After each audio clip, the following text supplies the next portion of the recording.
Hello student, मैं M sir और आप सभी को फिर से एक बार एक नए वीडियो के साथ एम सर स्टडी सेंटर में स्वागत है। स्टूडेंट, मैं लाया हूं आप लोगों का क्लास 9 का JCRT द्वारा जारी किया गया केमिस्ट्री सब्जेक्ट का जो मॉडल सेट जारी किया गया था उसका सोल्यूशन लेकर, जिसमें हम इसके पहले 2 वीडियो दे चुके हैं। आज तीसरा वीडियो है जिसमें हम लोग खत्म कर देंगे ये पूरा सेट का सोल्यूशन करके। तो आइए लेट ना करते हुए वीडियो को स्टार्ट करते हैं और चलते हैं अगले क्वेश्चन पर। नंबर 4 पर एक विद्युतीय उदासीन परमाणु इलेक्ट्रॉन का ह्रास या प्राप्त करने पर आवेशित क्यों हो जाता है। यानी इसमें यह कह रहा है कि कोई परमाणु जो है इलेक्ट्रॉन को ह्रास करता है या प्राप्त करता है तो वो क्या हो जाता है, आवेशित हो जाता है। क्यों हो जाता है, इस क्वेश्चन का आंसर हमें इस प्रकार लिखेंगे। जब परमाणु में उपस्थित इलेक्ट्रॉन की ऊर्जा में किसी प्रकार से वृद्धि हो जाती है तो बाह्य कक्षा में उपस्थित इलेक्ट्रॉन बाहर निकलकर किसी अन्य परमाणु से जुड़ जाते हैं। इसमें यह कह रहा है जब किसी परमाणु में उपस्थित इलेक्ट्रॉन की ऊर्जा में किसी प्रकार की वृद्धि होता है तो बाह्य कक्षा जो होता है उसमें उपस्थित इलेक्ट्रॉन बाहर निकलकर किसी अन्य परमाणु से जुड़ जाते हैं। कैसे, मान लेते हैं कि सोडियम जो है इसका परमाणु संख्या 11 है, यानी इसमें इलेक्ट्रॉन की संख्या कितना है, 11 है। अब ये 11 को हम लोग इलेक्ट्रॉनिक विन्यास करते हैं तो 2, 8, 10 और एक 11 होता है। तो ये जो एक परमाणु है ये क्या होगा, दूसरे किसी अन्य परमाणु जैसे क्लोरीन के साथ जुड़ जाएगा बाहर निकालकर। तो यही कह रहा है। और आगे बढ़ते हैं, क्या लिखा है, इससे परमाणु में प्रोटॉन इलेक्ट्रॉन की संख्या में क्या हो जाता है, संतुलन बिगड़ जाता है। जिन परमाणुओं के इलेक्ट्रॉन की संख्या प्रोटॉनों की संख्या से अधिक हो जाती है उन पर ऋण आवेश, क्या ऋण आवेश, तथा जिनमें इलेक्ट्रॉन की संख्या प्रोटॉन की संख्या से कम हो जाती है उन पर धन आवेश उत्पन्न होता है। ऋण आवेश और धन आवेश संबंधित एक वीडियो हम दे चुके हैं, वो जरूर देख लीजिएगा। तो इस प्रकार का आंसर आपको समझ में आ जाएगा। अभी हम थोड़ा सा जल्दी इसको सॉल्यूशन निकालेंगे और आंसर पर फोकस करेंगे। तो ये नंबर का आंसर आप इस प्रकार लिख लेंगे। अब उसी में क्या कहा गया है, बी नंबर में कि संयोजकता क्या है। मतलब आपको संयोजकता का परिभाषा लिखना है जिसे वैलेंसी कहा जाता है अंग्रेजी में। विभिन्न प्रकार के संयोजकता की व्याख्या करें। तो हम लोग इस प्रकार लिख लेंगे। पहले लिखेंगे संयोजकता, उसका परिभाषा इस प्रकार लिखेंगे, किसी भी परमाणु के इलेक्ट्रॉन ग्रहण या त्याग करने की क्षमता को संयोजकता कहलाती है। यानी जैसे हम अभी बताए कि सोडियम जो है इसका संयोजकता 1 है और जैसे क्लोरीन होता है उसका परमाणु संख्या 17 होता है, 2, 8, 10 और 17। तो 17 के कारण वो ग्रहण करेगा और एक छोड़ेगा। तो ये 7 है, इसलिए अष्टक पूरा करने के लिए इसे क्या करेगा, ग्रहण करेगा, और ये त्याग करेगा और ये ग्रहण करेगा। तो क्या है, इसमें कोई जो है परमाणु इलेक्ट्रॉन त्याग करता है या ग्रहण करता है तो उसकी उस क्षमता को क्या कहा जाता है, वैलेंसी यानी संयोजकता कहा जाता है। आप पे पूछा गया है कि संयोजकता के प्रकार। तो संयोजकता प्रकार 3 प्रकार के होते हैं। एक होता है वैद्युत संयोजकता, दूसरा होता है सहसंयोजकता और तीसरा होता है उपसहसंयोजकता। तो आइए एक एक करके हम लोग पढ़ते हैं। पहले आ जाते हैं वैद्युत संयोजकता। एक परमाणु से दूसरे परमाणु में इलेक्ट्रॉनों को स्थानांतरण से उत्पन्न संयोजकता को वैद्युत संयोजकता कहा जाता है। इस प्रकार लिखिएगा। फिर हम लोग आ जाते हैं दूसरे नंबर में सहसंयोजकता। जब 2 परमाणुओं के बीच इलेक्ट्रॉनों की साझेदारी होगा, इसमें आदान प्रदान होगा, जो संयोजकता उत्पन्न होती है उससे, तो उस प्रकार के संयोजकता को सहसंयोजकता कहा जाता है। आप आते हैं तीसरा नंबर में। तीसरा नंबर में इस प्रकार लिखिएगा कि उपसहसंयोजकता। इस प्रकार की संयोजकता में एक परमाणु इलेक्ट्रॉन युग्म को दूसरे परमाणु को प्रदान करता है। क्या करता है, एक परमाणु का इलेक्ट्रॉन है, युग्म है, वो दूसरे परमाणु को प्रदान करता है। इसे साझेदारी या इस साझेदारी के मदद से बनने वाली संयोजकता को उपसहसंयोजकता कहा जाता है। ठीक है, इस प्रकार हम लोग संयोजकता और फिर उसका पूरा प्रकार पढ़ लेंगे और इसको इस प्रकार आंसर के रूप में लिख देंगे। अब हम सेक्शन डी में आ जाते हैं। सेक्शन डी में ये पहला, इसमें क्या कितना क्वेश्चन है, आपको 2 क्वेश्चन का आंसर देना है। एक नंबर में है इलेक्ट्रॉन, प्रोटॉन और न्यूट्रॉन के गुणों की तुलना करना है। मतलब इलेक्ट्रॉन, प्रोटॉन और न्यूट्रॉन के बीच क्या अंतर है, यही पूछा जा रहा है। तो चलिए इस प्रकार का आंसर हम लोग इस प्रकार लिख लेंगे। रूम में इलेक्ट्रॉन, फिर प्रोटॉन और न्यूट्रॉन लिखेंगे। इस प्रकार सभी गुण को लिख देंगे, आवेश, द्रव्यमान, स्थिति, संकेत, त्रिज्या, प्रतीक, और एक एक का क्या करेंगे हम लोग, अंतर को या तुलना करेंगे। तो देखिए पहले क्या है, आवेश। अगर आवेश कहा जाए, इलेक्ट्रॉन का आवेश जो होगा, इलेक्ट्रॉन पर इकाई 1.6 × 10⁻⁹ कूलम ऋण आवेश होता है। क्या आवेश होता है, ऋण, याद रखिएगा, ऋण।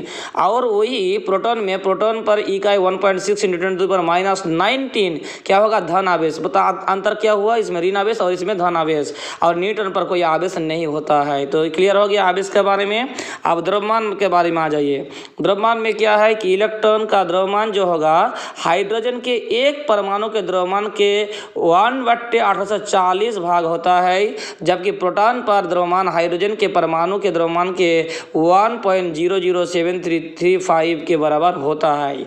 अब न्यूट्रॉन का द्रव्यमान जो है वो प्रोटॉन के बराबर होता है, मतलब यही प्रोटॉन का जितना है उतना द्रव्यमान बराबर होता है। अब आ जाते हैं स्थिति में, इलेक्ट्रॉन नाभिक के चारों ओर निश्चित ऊर्जा स्तरों पर चक्कर लगाता है। हम लोग पढ़े हैं रदरफोर्ड का जो परमाणु मॉडल पढ़े थे उसमें। अब प्रोटॉन जो है वो नाभिक में स्थित होता है, ये चक्कर लगाता है और नाभिक के चारों ओर ये नाभिक में स्थित होता है, और ये भी नाभिक में होता है। यानी प्रोटॉन यानी न्यूट्रॉन एंड प्रोटॉन क्या होता है, नाभिक में होता है और उसके चारों ओर इलेक्ट्रॉन चक्कर लगाता है। हो गया स्थिति। अब आते हैं संकेत पर। देखिए अगर संकेत में आएंगे तो ई से प्रदर्शित करता है और इसे पी से प्रदर्शित करता है, जबकि इसे एन से प्रदर्शित किया जाता है, यानी इलेक्ट्रॉन, प्रोटॉन और न्यूट्रॉन।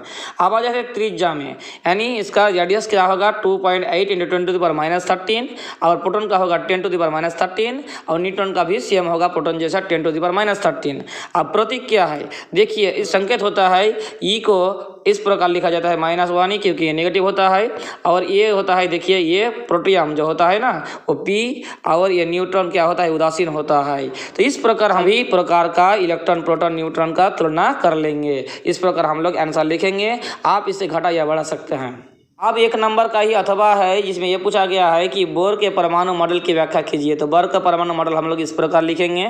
रदरफोर्ड के परमाणु मॉडल में अनेक कमियां थी, जिनको दूर करने के लिए सन 1913 में नील्स बोर ने अपना मॉडल प्रस्तुत किया, जिसे बोर का परमाणु मॉडल कहते हैं। इस मॉडल को क्वांटम यांत्रिकी मॉडल भी कहते हैं। याद रखिएगा, इस मॉडल जो है बोर मॉडल को क्वांटम यांत्रिकी मॉडल भी कहते हैं। ठीक है। अब रदरफोर्ड के परमाणु मॉडल का हम लोग थोड़ा सा व्याख्या कर लेते हैं। नंबर 1 में दिया है कि प्रत्येक परमाणु में नाभिक उपस्थित होता है, ये तो ही है, जिसमें प्रोटॉन एवं न्यूट्रॉन की उपस्थिति होता है। ठीक है। अब ऋण आवेशित इलेक्ट्रॉन जो है वो नाभिक के चारों ओर निश्चित वृत्ताकार पथ में चक्कर काटते रहता है, यानी नाभिक होता है, नाभिक में प्रोटॉन और न्यूट्रॉन होता है, और दूसरा पॉइंट में है कि उस नाभिक के चारों ओर इलेक्ट्रॉन क्या करता है, जो ऋण आवेशित होता है वो चक्कर लगाते रहता है। तीसरा में है कि परमाणु में इलेक्ट्रॉन नाभिक के चारों ओर निश्चित ऊर्जा वाले वृत्ताकार कक्षा में चक्कर लगाते हैं। इन कक्षाओं को कोश या ऊर्जा स्तर कहते हैं। तो वो कक्षा जो है जो इलेक्ट्रॉन चक्कर लगाते हैं उसे कोश या ऊर्जा स्तर कहते हैं। इन कोशों को KLMN जो कक्ष का नाम है इत्यादि द्वारा प्रदर्शित किया जाता है। तो इस प्रकार हम लोग रदरफोर्ड के परमाणु मॉडल को विस्तार रूप से व्याख्या कर सकते हैं। ठीक है। इस प्रकार लिख लीजिएगा आप लोग 1 नंबर का था वाला आंसर। अब हम लोग इस वीडियो का अंतिम और इस सेट का अंतिम प्रश्न लेकर आए हैं, जिसमें पूछा गया है कि परमाणु द्रव्यमान इकाई को परिभाषित कीजिए। निम्नलिखित यौगिक जो दिया गया है में उपस्थित तत्वों का नाम लिखिए। तो पहले हम लोगों को द्रव्यमान के बारे में लिखना है, फिर परिभाषित करना है, और फिर हमें जो नीचे दिया गया 4 पदार्थ दिया गया है, यौगिक दिया गया है, उसमें उपस्थित तत्व का नाम लिखना है। तो चलिए इस प्रकार हम लोग आंसर लिख लेते हैं कि परमाणु द्रव्यमान, पहले हम लोग क्या करेंगे, परमाणु द्रव्यमान का एक परिभाषा देंगे। क्या है, एक परमाणु इकाई द्रव्यमान वह इकाई द्रव्यमान है जो कार्बन 12 का एक परमाणु के द्रव्यमान का 1/12 भाग के बराबर होता है। ये होता है परमाणु द्रव्यमान का डिफिनेशन यानी परिभाषा। अब क्या है कि एक एक करके हम लोग चलते हैं। ये नंबर में जो दिया है वो बुझा हुआ चूना है, जिसका फॉर्मूला होता है कैल्शियम हाइड्रोक्साइड CaOH2। इसमें क्या है, देखिए कैल्शियम है, ये है कैल्शियम, फिर ये देखिए ऑक्सीजन है, वो है, और ये हाइड्रोजन है। तो ये लिख देना है आपको कि इसमें कैल्शियम, ऑक्सीजन और हाइड्रोजन उपस्थित है। अब आ जाते हैं बी नंबर में। बी नंबर में क्या है कि बी नंबर में है हाइड्रोजन ब्रोमाइड। तो इसमें क्या है, हाइड्रोजन है और ब्रोमीन है, तो HBr, इसमें हाइड्रोजन और ब्रोमीन उपस्थित है। क्लियर है। अब आ जाते हैं सी नंबर में। सी नंबर में क्या है, बेकिंग सोडा, जिसका फॉर्मूला होता है सोडियम बाइकार्बोनेट, और इसमें क्या है, सोडियम है, हाइड्रोजन है, कार्बन है, ऑक्सीजन है। तो वही लिखा गया है कि इसमें सोडियम, हाइड्रोजन, कार्बन और ऑक्सीजन उपस्थित है। मतलब आपको लिखना है इसमें है क्या चीज, लेकिन आपको सूत्र जानना बहुत जरूरी है। अब डी नंबर में आ जाते हैं कि पोटेशियम सल्फेट, जिसका फॉर्मूला होता है K2SO4, याद रखिएगा। और इसमें क्या क्या है, इसमें पोटेशियम है, देखिए K मतलब पोटेशियम, S मतलब सल्फर, वो मतलब ऑक्सीजन, यानी इसमें पोटेशियम है, सल्फर है और ऑक्सीजन है। इस प्रकार सभी यौगिकों का हम लोग तत्वों का नाम लिख लिए। यही था आज का ये सेट का अंतिम वीडियो। इस प्रकार आप लोग लगातार वीडियो पाने के के लिए और 9th और 10th का एनसीईआरटी किताब का पूरा सिलेबस पढ़ने के लिए चैनल के साथ जुड़ जाइए। इसके लिए आपको सब्सक्राइब बटन के साथ साथ बेल आइकन भी प्रेस कर लेना है ताकि जल्द से जल्द इस प्रकार का वीडियो आपके पास उपलब्ध हो। शेयर करना मत भूलिएगा, आपका एक शेयर बहुत फायदेमंद होगा किसी का। और कमेंट बॉक्स में आपका बहुमूल्य राय के साथ साथ एक लाइक ठोक दीजिए। मिलते हैं एक और नए वीडियो के साथ, तब तक के लिए धन्यवाद।